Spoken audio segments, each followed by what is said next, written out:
Today we are going to learn about animal families. Male, female, young.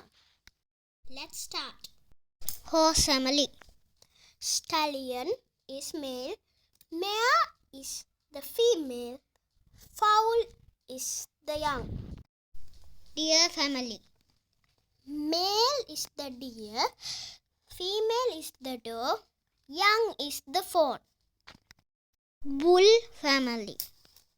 Bull is the male, cow is the female, calf is the young. Lion family.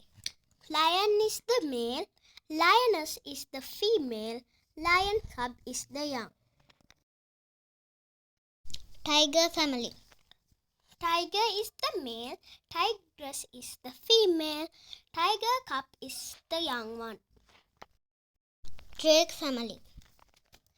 Drake is the male, duck is the female, duckling is the young one. Rooster family.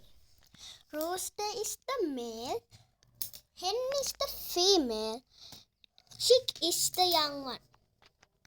Dog family. Dog is the male, bitch is the female, puppies are the young ones. Bye. Thank you for watching.